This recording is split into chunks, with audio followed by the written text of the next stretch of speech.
मित्रों, आज हम आपको अमर सुहाग अमर पीहर की कहानी सुनाने जा रहे हैं। अगर आपको यह कहानी पसंद आए तो कमेंट में जय शिव पार्वती अवश्य लिखिएगा। तो चलिए शुरू करते हैं यह कहानी। गांव में एक ब्राह्मण और ब्राह्मणी रहते थे। ब्राह्मण की 5 बेटियां थी। वो 5 बेटियां महादेव की परम भक्त थी।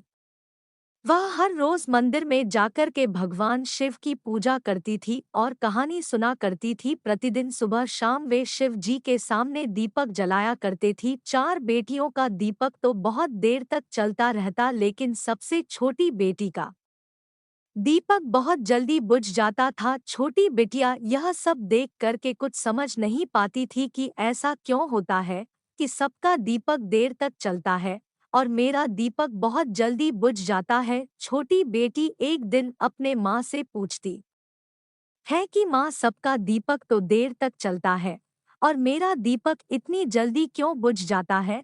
तब उसकी माँ कहती है, बेटी तुम दीपक में घी ज्यादा डाल दिया करो तो तुम्हारा दीपक भी सबकी तरह देर तक चलेगा। छोटी बेटी ने माँ की बात मानकर अगले दिन दीपक में ज्यादा घी डालती है, लेकिन फिर से छोटी बेटी का दीपक और लड़कियों से जल्दी बुझ गया। धीरे धीरे समय बीतता जाता है और ब्राह्मण अपने 5 बेटियों का विवाह कर देता है।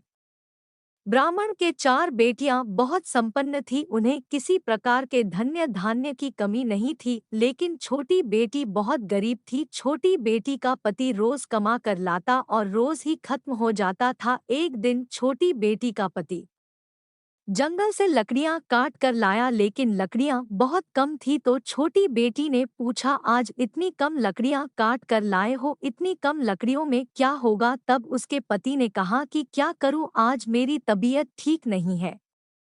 तब उसकी पत्नी ने कहा, कोई बात नहीं। दूसरे दिन उसका पति फिर लकड़ी काटने के लिए जंगल में जाने लगा। तो उसकी पत्नी ने कहा कि आपकी तबीयत ठीक नहीं है, इसलिए मैं भी आपके साथ जंगल में लकड़ी काटने जाऊंगी। तो फिर दोनों पति पत्नी साथ में जंगल गए और लकड़ियां काटने लगे। अभी थोड़ी ही लकड़ियां काटी थी कि अचानक उसके पति की तबीयत बिगड़ने लगी और वह बेहोश होकर के जमीन पर गिर गया। अब जंगल में दूर दूर तक कोई नहीं था जो उसकी मदद कर सके। अब पत्नी अपने पति के पास बैठकर के जंगल में ही रोने लगी और भगवान से कहने लगी है, भगवान, मैंने ऐसा कौन सा पाप किया है जिसके कारण मेरे पति को यह दिन देखना पड़ रहा है। इतना कहते कहते वह जोर जोर से रोने लगती है।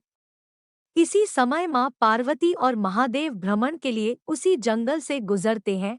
माँ पार्वती भगवान शिव से कहती है कि हे प्रभु, हमें उनकी मदद करनी चाहिए, ये बहुत दुखी है, मुझे इसे देख करके बहुत दया आ रही है। माता पार्वती की बात सुनकर के भगवान शिव और माता पार्वती दोनों उस औरत के पास पहुंचते हैं और पूछते हैं, बेटी तुम क्यों रो रही हो। तब उसने कहा, मेरे पति की तबीयत खराब है और वह बेहोश होकर के गिर पड़े हैं।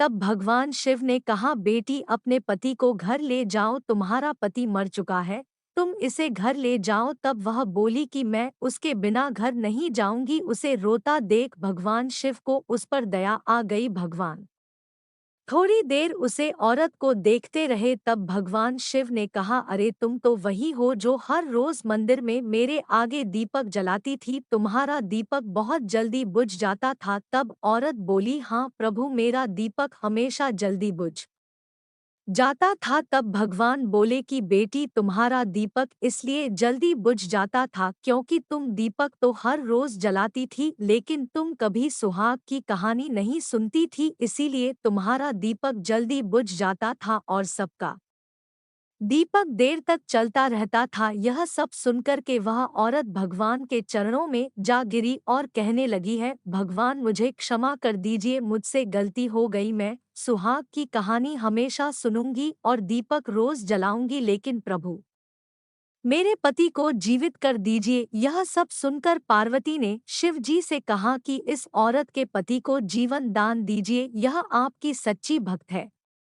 शिव जी ने उसके पति के ऊपर अमृत की कुछ बूंदें छिड़की जिससे उसका पति जीवित होकर खड़ा हो गया। तब भगवान शिव और पार्वती उन्हें आशीर्वाद देकर के वहां से अंतर ध्यान हो गए। तब उसने अपनी पत्नी से कहा कि आज मुझे बहुत तेज नींद आ गई थी। तब उसकी पत्नी ने अपने पति से कहा कि ऐसी नींद तो भगवान किसी दुश्मन को भी ना दे, अब आप घर चलिए। तब दोनों पति पत्नी वापस आ गए। घर आने के बाद ब्राह्मण की वह छोटी बेटी अमर सुहाग की रोज कहानी सुनती और उसके बाद उसका उद्यापन किया। उसने 5 सुहागिनों को न्योता दिया और उन्हें सारे सुहाग की वस्तुएं दी और एक दीपक में घी डाल करके भगवान शिव के आगे जोत लाखती और भगवान शिव से प्रार्थना की कि मुझ पर और मेरे पति पर अपनी कृपा सदैव बनाए रखना, और कहा है भगवान मेरे सुहाग को अमर रखना। इस प्रकार वह और उसका पति भगवान शिव के आशीर्वाद से दोनों खुशी खुशी रहने लगे और उनका कारोबार भी आगे बढ़ने लगा। मित्रों, अगर आपको यह कहानी पसंद आई हो तो कमेंट में ओम नमः शिवाय जरूर लिखें, और अगर हमारे चैनल को सब्सक्राइब नहीं किया है तो सब्सक्राइब जरूर कर